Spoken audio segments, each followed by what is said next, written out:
জয় শ্রীরাম, জয় বজরংবলী। নমস্কার দর্শক বন্ধুরা, সিংহরায় ডোরবেলের আজকের আমাদের প্রতিবেদন 2026 সালে শ্রী হনুমান জয়ন্তী কবে পড়েছে, এই দিন পুজো করার সবচেয়ে শুভ সময় কখন থাকবে এবং হনুমান জয়ন্তী পুজো করার বিশেষ নিয়ম বিধিনিষেধ, মহিলারা কোন কোন দিকে সতর্ক থাকবেন, সেই সমস্ত বিষয়ে আশা করি সকলে ঈশ্বরের আশীর্বাদে ভালো আছেন।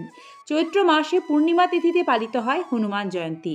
এবছর চৈত্র পূর্ণিমা পড়েছে ইংরাজি 2রা এপ্রিল, বাংলা 18ই চৈত্র 1432 বঙ্গাব্দ বৃহস্পতিবার।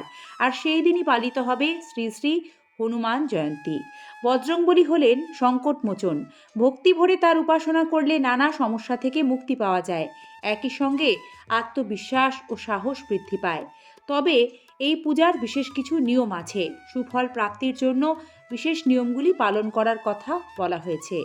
এবার দেখবেন হনুমান জয়ন্তীতে বজরংবলীকে পুজো করার নিয়ম। এই দিন ভোরবেলা ঘুম থেকে উঠে স্নান সম্পন্ন করুন এবং স্নান করে লাল, কমলা বা হলুদ রঙের শুদ্ধ বস্ত্র পরিধান করুন। আপনার বাড়িতে হনুমানজির মূর্তি থাকলে সেটিকে ঘি, মধু, দুধ, দই এবং গঙ্গা জল দিয়ে অভিষেক করুন। তারপর জল দিয়ে মূর্তিটি ধুয়ে দিন। যে কোনো দেবতার মূর্তি জল ব্যতীত অন্যান্য জিনিস দিয়ে অভিষেক করা হলে পরে সেটিকে আবার জল দিয়ে ধুয়ে রাখা আবশ্যিক। এরপর হনুমানজির সারা গায়ে কমলা রঙের যে মেটে সিঁদুর থাকে তা মাখিয়ে দিন। সিঁদুরে চামেলির তেল মিশিয়ে মাখাতে পারলে খুব ভালো। লাল জবার মালা এবং কমলা রঙের ফুল ও তুলসীপত্র অবশ্যই বজরংবলীকে নিবেদন করুন। একটি নিখুঁত পান পাতায় সিঁদুর দিয়ে জয় শ্রীরাম লিখে আপনার মনস্কামনা জানিয়ে নিবেদন করতে পারলে খুব ভালো ফল পাবেন। এতে দ্রুত মনস্কামনা পূর্ণ হবে। নৈবেদ্য হিসেবে বজরংবলীকে আখি গুড়, ছোলা, মুগের লাড্ডু, কমলা রঙের লাড্ডু, মোদের লাড্ডু, কলা অবশ্যই দেবেন। এরই সঙ্গে পছন্দমতো ফল, মিষ্টি দিতে পারেন। নিজের হাতে হালুয়া তৈরি করেও দেওয়া যেতে পারে। নৈবেদ্য দানের পর ধূপকাঠি এবং একটি মাটির প্রদীপে ঘি এবং ফুল সমেত লবঙ্গ দিয়ে জ্বালিয়ে হনুমানজির আরতি করুন। আরতি শেষে তার কাছে নিজের করা সমস্ত ভুলের জন্য ক্ষমা প্রার্থনা করুন এবং মনস্কামনা জানান। সবশেষে 3 বার হনুমান চালিসা পাঠ করুন।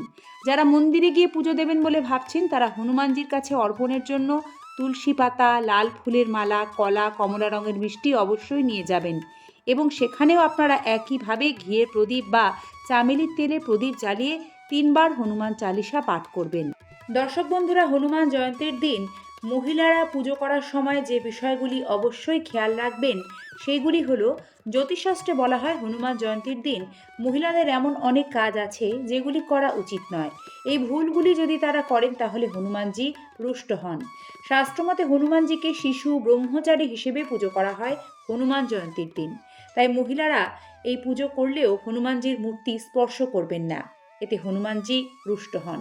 হনুমানজি সকল মহিলাকে মাতা সীতা জ্ঞানে দেখেন, তাই শাস্ত্রজ্ঞরা বলেন হনুমানজিকে মহিলাদের কখনো হাত জোর করে মাথা নত করে প্রণাম করা উচিত নয়। এ ভক্তি থাকবে অন্তরে। ভুল করেও মহিলারা হনুমান জয়ন্তীর দিন হনুমানজিকে সিঁদুর পরাবেন না, কারণ এতে তার মূর্তি স্পর্শ করা হয়। হনুমানজি মেটে সিঁদুর পরতে খুব পছন্দ করেন। ভগবান রামচন্দ্রের মঙ্গল কামনায় তিনি এই সিঁদুর ধারণ করেন, তবে সেই সিঁদুর তাকে পুরুষরা পরাবেন, মহিলারা কখনোই নয়। এর পরিবর্তে মহিলারা চাইলে লাল ফুল হনুমানজিকে অর্পণ করবেন। হনুমান জয়ন্তীর দিন কখনোই হনুমানজির বজ্রং বাণ পাঠ করবেন না, এটি করতে নেই, এতে নেতিবাচক প্রভাব পড়ে। এর পরিবর্তে জ্যোতিষশাস্ত্র মতে এই দিন হনুমান চালিসা পাঠ করা, সুন্দর কাণ্ড পাঠ করা শুভ বলে মনে করা হয়।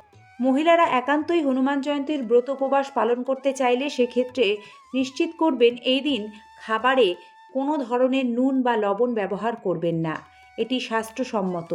এটি পালন করলে ব্রত উপবাসের পূর্ণ ফল খুব দ্রুত লাভ করবেন।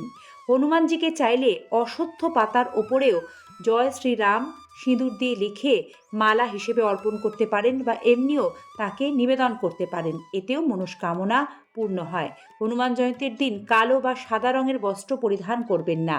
এই দিন লাল, হলুদ, গোলাপি রঙের বস্ত্র পরা শুভ, এতে ব্রতের সুফল লাভ করবেন। এই দিনটিও আপনার জন্য মঙ্গল বার্তা বহন করে আনবে। জয় শ্রীরাম। প্রভু রামের পূজা বন্দনা ছাড়া হনুমানজির পূজা অসম্পূর্ণ, কারণ শাস্ত্র বলে যে করে রাম নাম পূর্ণ হয় তার মনস্কাম। রাম নামে তুষ্ট হন প্রভু শ্রী হনুমান। তাই হনুমান জয়ন্তীর দিন সবার আগে প্রভু শ্রী রামের বন্দনা করে তারপর বজরংবলীর আরাধনা শুরু করবেন। আশা রাখি প্রতিবেদনটি সহজ ও সংক্ষেপে আপনাদের কাছে পৌঁছে দিতে পেরেছি। ভালো থাকবেন। নিয়মিত এই ধরনের ভিডিও দেখতে আমাদের সাথে থাকবেন।